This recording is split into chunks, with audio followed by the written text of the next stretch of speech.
നിൽക്കുന്ന അമൃത ആശുപത്രിയിൽ നിന്ന് ആംബുലൻസ് പുറപ്പെട്ടു. അടുത്തത് ഇടപ്പള്ളി വഴി വൈറ്റില, അങ്ങനെ മിനി ബൈപ്പാസ് കയറി വൈറ്റില. അതാണ് നമുക്ക് റൂട്ട് മനസ്സിലാകുന്നത്. പാലാരിവട്ടത്ത് പ്രദീപ് ജോസഫ് ഉണ്ട്. പ്രദീപ്, അവിടേക്ക് എപ്പോൾ എത്തും?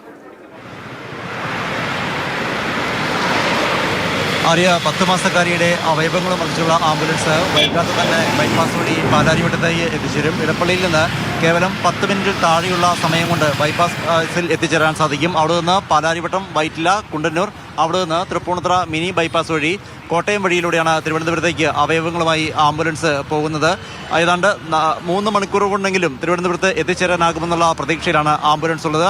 ആംബുലൻസിന് വഴിയൊരുക്കാൻ പോലീസ് ഗതാഗത സംവിധാനങ്ങൾ ഏർപ്പെടുത്തിയിട്ടുണ്ട്. ഇന്ന് വെള്ളിയാഴ്ച ദിവസമായതുകൊണ്ട് തന്നെ, ഇന്നലെ പണിമുടക്കിന് പിറ്റേന്നുള്ള ദിവസമാണ്. അതുകൊണ്ട് തന്നെ സ്വാഭാവികമായി വഴിയിൽ വാഹനങ്ങളുടെ തിരക്ക് കൂടുതലുണ്ട്. മാത്രമല്ല, നാളെ 2ാം ശനിയാഴ്ചയായതുകൊണ്ട് മറ്റ് നാടുകളിലേക്ക് പോകുന്നവരുടെ ഉൾപ്പെടെയുള്ള വാഹനങ്ങൾ, ജോലി കഴിഞ്ഞിറങ്ങുന്നുള്ള വാഹനങ്ങൾ എല്ലാം നിരത്തിലുള്ളതുകൊണ്ട് സാധാരണ ദിവസങ്ങളെക്കാൾ കൂടുതൽ തിരക്ക് 2ാം വെള്ളിയാഴ്ചകളിൽ അനുഭവപ്പെടാറുണ്ട്. ആ ഒരു തിരക്ക് ഇന്നും അനുഭവപ്പെടുന്നുണ്ട്. എങ്കിലും മാധ്യമ വാർത്തകൾ കണ്ടും കൂടാതെ പോലീസ് ചിലയിടങ്ങളിൽ ഗതാഗത ക്രമീകരണങ്ങൾ ഏർപ്പെടുത്തിയിട്ടുണ്ട്. ആംബുലൻസ് കടന്നു വരുമ്പോഴേക്ക് പലയിടങ്ങളിലും താൽക്കാലികമായി ഗതാഗതം തടയുമെന്നാണ് അറിയുന്നത്. അങ്ങനെ അതിവേഗം തിരുവനന്തപുരത്തേക്ക് അവയവങ്ങളുമായി എത്താനുള്ള കുതിപ്പിലാണ് ആംബുലൻസുകൾ. കഴിഞ്ഞ ദിവസം അപകടമുണ്ടായത്. ഇന്ന് അവയവങ്ങളുമായി ഈ ആംബുലൻസ് പോകുന്ന MC റോഡിൽ കോട്ടയം പള്ളം ബോർമ കവലയ്ക്ക് അടുത്ത് വെച്ചാണ്. 10 മാസക്കാരിയും അവളുടെ അമ്മയും അമ്മയുടെ കുടുംബാംഗങ്ങളും ഒരുമിച്ച് യാത്ര ചെയ്യുകയാണ്.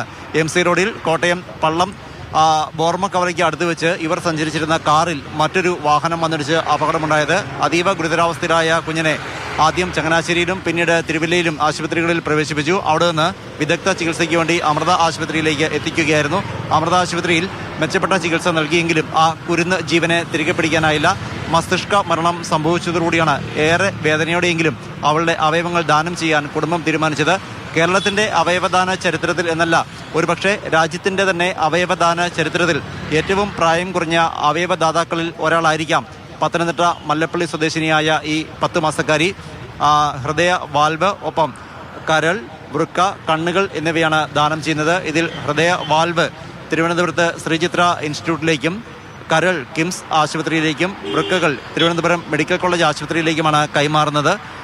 നേത്ര പടലങ്ങൾ തിരുവനന്തപുരത്ത് നേത്ര ബാങ്കിന് കൈമാറുകയും ചെയ്യും. പ്രധാനമായി തിരുവനന്തപുരത്ത് ചികിത്സയിൽ കഴിയുന്ന 10 വയസ്സുള്ള ഒരു കുരുന്നിന് വേണ്ടിയാണ് ഈ അവയവങ്ങൾ കൈമാറുന്നത്. അവയവവും വഹിച്ചുകൊണ്ടുള്ള ആംബുലൻസും അതിന് അകമ്പടിയായി പോലീസ് വാഹനവുമാണ് ഇപ്പോൾ വൈറ്റില ബൈപ്പാസിലൂടെ കടന്നുപോയിക്കൊണ്ടേയിരിക്കുന്നത്.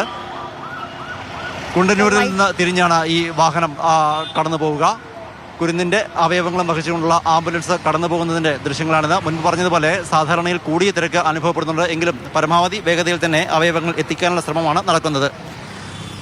അതെ, ഗ്രീൻ കോറിഡോർ ഒരുക്കിയാണ് പോലീസ് ഇത് കൊണ്ടുപോകുന്നത്. ആലിൻ ഷുറിൻ്റെ അവയവങ്ങളുമായുള്ള ആംബുലൻസ് ഇതാ തിരുവനന്തപുരത്തേക്കുള്ള യാത്രയിലാണ്. റോഡ് മാർഗമാണ് അവയവങ്ങൾ തിരുവനന്തപുരത്തേക്ക് എത്തിക്കുന്നത്. ഗതാഗത തടസ്സം ഒഴിവാക്കാൻ ഗ്രീൻ കോറിഡോർ, ഒരു ഗ്രീൻ ചാനൽ തന്നെ പോലീസ് ആംബുലൻസിന് വഴി ഒരുക്കുന്നുണ്ട്. ഇപ്പോൾ നമ്മൾ കണ്ടത് വൈറ്റിലയിൽ നിന്നുള്ള ദൃശ്യങ്ങളാണ്. വൈറ്റില കഴിഞ്ഞു, ഇനി അടുത്തത് വൈറ്റില കഴിഞ്ഞു, ഇനി അടുത്ത മിനി ബൈപ്പാസിലേക്ക് കയറി തൃപ്പൂണിത്തുറ, പുത്തൻകാവ്, ഏറ്റുമാനൂർ, കോട്ടയം, ആ രീതിയിലാണ് അതിൻ്റെ റൂട്ട് വെച്ചിരിക്കുന്നത് എന്നാണ് മനസ്സിലാക്കാൻ കഴിയുന്നത്. നമുക്ക് വഴി മാറാം, നമുക്കും കരുതലേകാം. ആംബുലൻസിന് വേണ്ടി നമുക്ക് വഴി തൃപ്പൂണിത്തുറ, ഏറ്റുമാനൂർ, കോട്ടയം, തിരുവനന്തപുരം, തിരുവല്ല, അടൂർ, കൊട്ടാരക്കര, വെഞ്ഞാറമൂട്, അവിടെ നിന്ന് കഴക്കൂട്ടം, പിന്നെ കിംസ് ആശുപത്രിയിലേക്ക്. ഇതാണ് ആംബുലൻസ് പോകുന്ന വഴി എന്ന് പറയുന്നത്.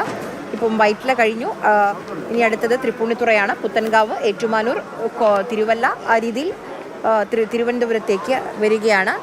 തൃപ്പൂണിത്തുറ, പുത്തൻകാവ്, ഏറ്റുമാനൂർ, കോട്ടയം, ചങ്ങനാശ്ശേരി, തിരുവല്ല, ചെങ്ങന്നൂർ, അടൂർ, കൊട്ടാരക്കര, കിളിമാനൂർ, വെഞ്ഞാറമൂട്, കഴക്കൂട്ടം വഴി കിംസ് ആശുപത്രിയിലേക്കാണ് ഈ ആംബുലൻസിൻ്റെ യാത്ര. KL07 DF 3177 എന്ന ആംബുലൻസാണ്. ശ്രദ്ധിക്കണം, നമ്മുടെ ഉത്തരവാദിത്തമാണ്. ഒരു കുഞ്ഞു മാലാഖ അവൾ വേർപിരിയുമ്പോഴും, അവൾ ഈ ലോകത്തോട് വിട ചൊല്ലുമ്പോഴും അവൾ മറ്റ് കുട്ടികൾക്ക് ജീവൻ ഒരുക്കിയാണ് മടങ്ങുന്നത്. അതിൻ്റെ ആ ഒരു വലിയ ദൗത്യമാണ്. ആ ദൗത്യത്തിൻ്റെ ഭാഗമാകാം നമുക്കും. ആ ആംബുലൻസിന് വഴിയൊരുക്കി ഈ ദൗത്യത്തിന് നമുക്ക് ചെയ്യാൻ കഴിയുന്ന ഒരു ചെറിയ ശ്രമം നമുക്കും ചെയ്യാവുന്നതാണ്.